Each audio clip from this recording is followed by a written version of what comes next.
I'm sure at this point it comes as no surprise, but we are back out here on Nez Perce Valley in Way of the Hunter, and what else is new? Staring down a herd of elk, and you know, I really have no idea why these are here. While that 1-star mature is offering a shot though, I think we'll go ahead and try to get him. That should be a decent long hit. I kind of wanted the heart there, but looks like that's going to bring him down, but we are literally right here at the main outpost, and there just aren't typically elk here. We just started the session. My best guess would be these elk are trying to go from a spawn location to a zone, so probably somewhere up in the mountains is where they typically would be, and there are some decent ones. One was a 3-star and one, I think that one was a 4-star, so ones that I'd like to maybe encounter again in the future, but I honestly have no idea where we may even do that. Regardless though, I do believe we got the 1-star mature bull, so working on our herd genetics one way or another, whether we see these guys again one day or not. And in fact, our bull did not really go that far, just kind of got through the brush. So as a 1-star, there's not much to expect here, but double lung at 133 yards, I actually thought it was a little bit closer than that with them staring at us. 41%, and we can be on our way. So I don't really have any particular goals in mind as to where to go or what to go after, and a lot of times it's those hunts that produce the best things, so we'll see if that kind of holds true today. You know, it's beginning to become apparent that we probably should have gotten the higher tier calls unlocked long ago. It's pretty cool to call in things like brown bear and wolves, and even though these are two just female wolves, and I don't see any males behind them, which is kind of odd. I mean, there is a male up there, but if we spook these, they're all going to take off, so probably, unless one kind of emerges out of the brush really soon, we're going to have to take the shot, but I want to make sure that we get one and continue to work on the 3rd tier calls, but it is nice to be able to bring things like this that maybe you don't get to see as often out of the brush and out for a shot opportunity, so there is another one there. Do we just kind of go for the shot and hope for the best, because these are getting pretty close? I think that might be the move. As soon as we can kind of see the chest, we will just take that shot. Take one more for good measure, because I'm not 100% sure that it actually got a vital. And it could be another female, it could be a male that will regret shooting, but I mean, good opportunity to see how the 270 does on a wolf, even with back-to-back shots. And you know, again, not a spot that I typically expect to find wolves. Like, we're not that far beyond the lodge again. Now, probably a little more likely to find wolves here than elk down where we did, but I guess that just is what it is. This was, though, a female wolf regardless, so didn't really matter in the end. But interesting that that's kind of happened twice now. I'd mostly just expect to see mule deer here. Now, one thing that I'd at least like to try to accomplish today is to get to some areas that we maybe have been through and haven't checked that thoroughly, or even spots that we still have yet to actually cover on this map, and this is one of those areas. We've got that 2-star mature buck up there, but finding a shot window is probably going to be a lot easier said than done. That's not the right deer. He's kind of feeding right behind those trees. None of the other deer look to be all that special, so can we kind of squeeze a shot in through there? I'm not really sure what the best move here is. Maybe that, but I think he's going to give us a shot somewhere up in here now. Probably this gap is going to be our best bet. Right in through there. Probably best that he actually slowed down. Let's go for that. Right about 220 yards with the 270. Looks like he is smoked, so that should do. He probably went all of 100 yards. And he's laying right here. Not too bad for the shot distance. And actually, equally interesting, both of those lungs at that range were basically hit all the way through there. From the 270, a little bit below the recommended energy at the, I guess that would be left lung. But even still, probably that would have been a kill shot. 62% though, one worth taking out. I still don't know, by the way, if the difficulties have been fixed. There was a time there where we played on Hunter because that was actually easier, and then switched back to Adventurer because it was supposed to be the more difficult one. I don't know which one we should be on, so I guess we'll stick with it, but just to kind of demonstrate what I'm talking about, we hunt over here a lot, We naturally hunt kind of in the starting area a lot, but this chunk kind of in between, we have all these zones. Well, we don't often go here, so I wanted to kind of go through, and not a bad mule deer there for our efforts. I'm just not real sure if this is the herd that had a 4-star mature in it at one point, but I think regardless, we'll probably go ahead and hit the call. I don't know if you can do like both the low fitness and high fitness calls, but I think it would make the most sense to go ahead and do the high fitness call first. Should this be the right herd, and maybe that 4-star could have aged, I think we want to make sure he would come in this way first, and then if nothing shows up, we'll go ahead and use the other one. That 2-star is definitely one we want to take out if nothing else shows up, but I want to make sure, and in the meantime, pretty soon here we'll be at the point where we want to hit the other call, and I think if we can, even with the wind being kind of bad, I want to get down here on the road where we can see a little bit better, but we'll hit this call again, and we'll kind of see if there's anything special coming this way. And for whatever reason, whether it's them kind of knowing that we're here or something else, nothing seems to be working as far as calls. So I think then we'll go ahead and try to get this 2-star mature. Nice of him to stop right there in that shooting lane, but I didn't see any sign of any 4-star. Because none of them were really coming in, it's hard to say. But as they were sort of milling around, I tried to spot everything and nothing looked especially big. But another elk down, and honestly, for a 2-star, kind of a decent looking one. Double lung and a little bit of liver damage in there as well, a 61%. And we'll kind of see if we can find anything else as we keep on going up through this way. You can see all this side of that mountain is pretty much unexplored, and I don't know how much of it you can actually traverse, but we'll try to keep moving up through here and maybe see if there's any herds of animals that we've maybe never encountered. I've gotta say, I'm a little confused as to why there's only 2 whitetail, like, traveling together. I could kind of imagine a random solo, and, you know, naturally a herd of whitetail is what you'd expect to see, but I don't know why it was just the 2. Now, there could be something with fast traveling involved here, because I did just go to this little campsite, and my plan was to loop up through here, again a spot that we probably sort of underhunt, especially considering we've seen a lot of good stuff up there, from high star rating bighorn to high star rating mountain goat, mule deer, all sorts of stuff like that. But I just don't get why there would have only been 2. Like, it's not a place that we shoot a lot of whitetail. But anyway, 1-star mature, one that we want to take out regardless, and I do see pink blood, so looks like we got him with the 270. But I will be intrigued to come back and check this area out. Now, for a 1-star, that's not a bad looking buck. 46%, I guess he's just kind of achieved the best that he could. Still doesn't look that bad to me, but anyway, we will sell that. And it is getting a little bit late, it's about 5 p.m, so we'll see what we can encounter scooting on up through to our north, but I'm still wondering, like, I want to look back here and make sure there weren't somehow whitetail that weren't spawned in. I guess there weren't, though. We probably would have heard them taken off. Again, though, kind of going back to the beginning of the hunt, no surprise to see a herd of elk coming in, a 4-star mature back there, and we also have 2 1-stars.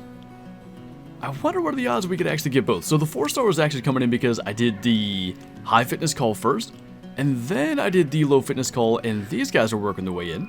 I feel like we maybe could have done it, but I wasn't brave enough to take that shot and end up hitting like a hip bone or something like that, so good to know. Maybe for the future that would be a thing that we can accomplish, but for now I guess it'll be okay to just take the 1. And this is a herd that we actually have some zones for, so this 4-star, I'm quite confident we can eventually find again, should he age and actually become a 5-star. They actually, right by the whitetail somewhere, have their own herd. I think it's right there, down there by the campsite as well, so that we can return to quite possibly here fairly soon. We will be resting to the next day in probably 15 real minutes. I actually don't know. I think the time scale is 4 hours for 1 real hour, but I actually might be wrong about that.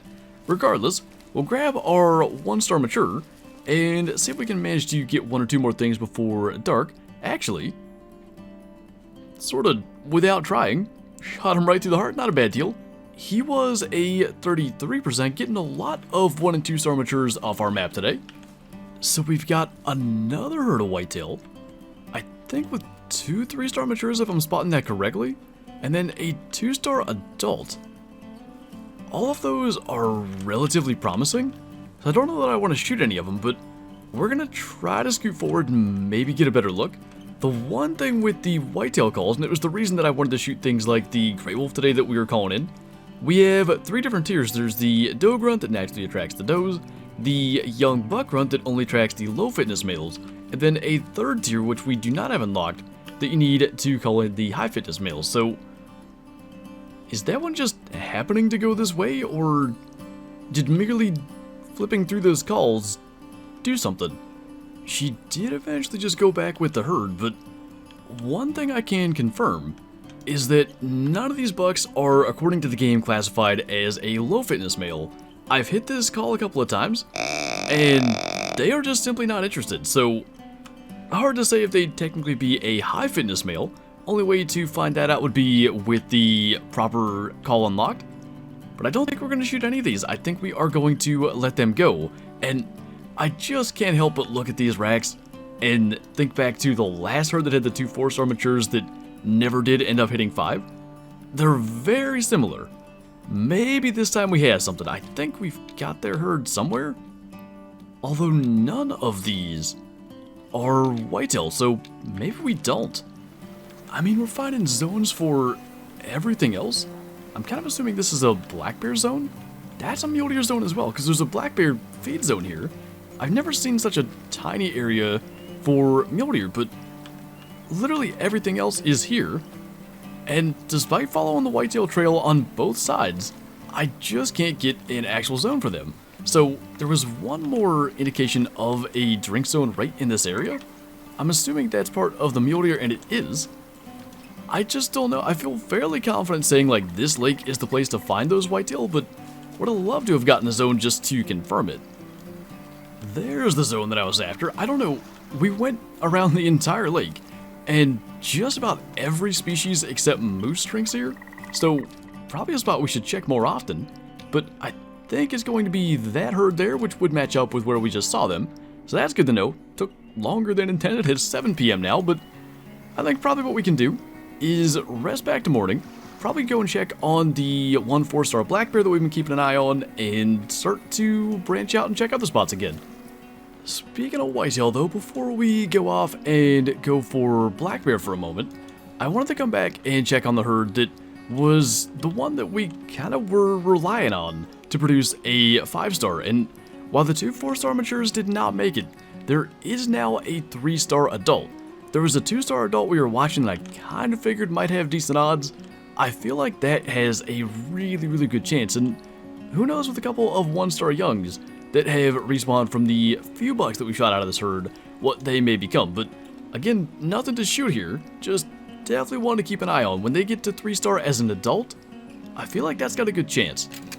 As for our bear though, the only thing I see is this female bear. Now, I wouldn't be shocked if he's somewhere up in the mountains and on his way down here, but the thing to remember is, black bears can live to 39 years old in this game, so it's probably not that important to spend time trying to figure out exactly where he is at this moment. I think we're best off using our time to find other stuff, but a little bit unfortunate we can't get to locate him today.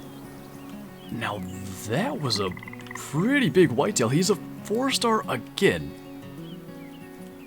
Are we going to be able to get one of these that makes it to 5-star? I feel like this is another spot where we can probably get his zone. And it's kind of that same rack shape that we have seen quite a number of 3 and 4 stars kind of have. And much like the 2 3-star matures that we saw earlier, it's that sort of low set, low brow tines, but really kind of wide and even rack. We'll see if maybe that guy is the one to actually get there, but that'll be interesting to keep an eye on. I do think that maybe will bode a little bit better for us. I'm recording this as a prep for our trip to Tennessee, and the 3-star adult whitetail that we saw, it's just, there's no way I'll have time before I actually go to get that one to make it to 5. this guy maybe could. And maybe we can actually have a 5-star whitetail in our lodge sooner rather than later, but we are going to take the 1-star adult. I feel like that's probably a good enough odds that it's a low percentage that we want to take that. And again, kind of continuing along the same lines and sort of like we did with that herd with the 2 4-star matures that may or may not have produced what is now a 3-star adult. Shooting animals that are in a herd with a high fitness animal seems to be a good idea. It seems like that high fitness animal can influence what actually respawns, so taking out this 1-star adult, hopefully it will allow us to have a better one in its place. Oddly though, kind of a weird blood trail to follow. Lots of blood kind of back there, but nothing really other than right here by the deer for like 40 yards. Regardless though, now that I'm looking at it, okay, one side's pretty weak, so it was a good decision. I saw this antler and thought maybe we messed up, but good one to take out at 56%. I really hope that 4-star is going to become something, and it looks like over there, we've got a herd of elk to maybe try to take a look at as well. And I thought it was over in here that we saw a 4-star mule deer on the hunt while we were testing out the new Remington weapons, and that's actually why I came here, but I haven't seen that anywhere. And I suppose rather fittingly, wrapping up with the same species we started with in a herd of elk over here. So I guess the good news is, other than that guy, we've gotten rid of all of the low star rating matures. So if we can go ahead and get him, and that's got to be like a really low star rating to have that rack, we'll at least have all of those gone. But I think this particular herd is still going to take a good bit of work. I wonder if we hit the spine or how exactly we did that. It'll be interesting to see. We also have out here on the other side of the lake a herd of whitetail that typically I'll kind of get to see them as they run away, but never really get to find out what's in there. So I do want to, as quickly as we can, try to get into at least kind of spotting range to know if any of them are halfway decent. Like there's one that looks like it's maybe got a solid set of antlers, but it's tough to tell from this distance anyway. We can, in a moment, get to spot that. A 2-star adult, I mean, that's not bad. And that bedded one I think is a buck too. It is, but not a very big one, so unless we can manage to spot it since it's standing up, we'll probably just let it go and assume that it is a young. And since we can't spot it, I think that is going to be the move. But that's been probably the most important part of this hunt. Getting the herd genetics kind of worked on with things like elk and mule deer and stuff is great, but discovering the amount of whitetail that we have with really good potential is, I think, really encouraging. One of those bucks, surely. We had the 2 3-star matures, we had the 3-star adult, and a 4-star mature. One of them has to get there. We'll keep a really close eye on them, much like we did last time, and maybe it'll be our next outing. One of them can get to 5-star. I mean, realistically, the only one that can is going to be the 4-star, so we'll see if that happens or not. But no trophies today.